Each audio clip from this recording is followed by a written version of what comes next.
dan mutuncin manzon Allah ka yi min sharing din bidiyon nan.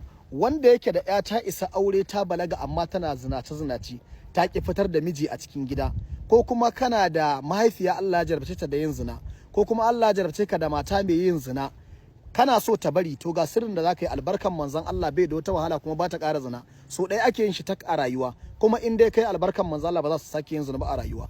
Ana nemo ragowar ruwan subahi, ruwan da aka sallah subahi dan kadan koya yake, sai a nemi kashin zomo kowane irin kala ne, ko na daji ko na gari, sai a dake shi, sai a nemi lalle na mata a hada su a dake su, kaga an samu biyu. Sai a nemi ciyawan da ya fito akan gidan tururuwa kowane irin kalan ciyawa ne, a hada a daka su a kwaba su duka guri daya, kaga akwai lalle ciki, sai a yi mata kunshi a kafarta da hannuwanta.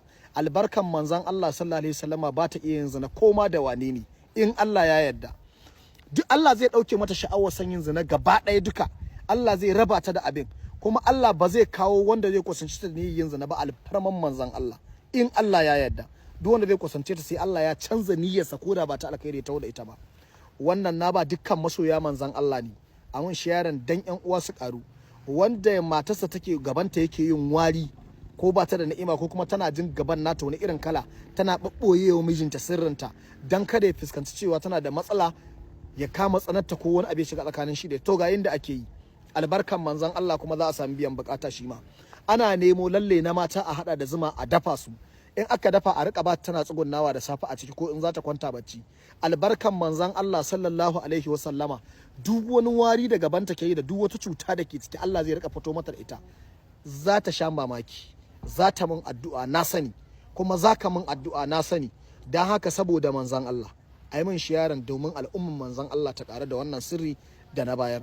Ine ma kowa fatan alkhairi, ayi ma annabi salati jama'a, ayi min addu'a. Wannan shine tukuicin wannan sirruka da nake baku. So dan haka duk sanda zan baku wani sirri, zan baku ingantacce ne, kuma wanda in kuka gwada in Allah za ku karu. Wannan la shakka fihi, ko kai shakka ko kada Allah sa kai, in dai kai in Allah da kamun addu'a, in Allah da bukatan ka zai biya. Insha Allah ka ci amfani na a wannan bangaren. Ine ma kowa fatan alkhairi, ubangiji Allah ya bar mu da shugaba sallallahu alaihi wasallam. Annabin naku ne, annabin nawa ne.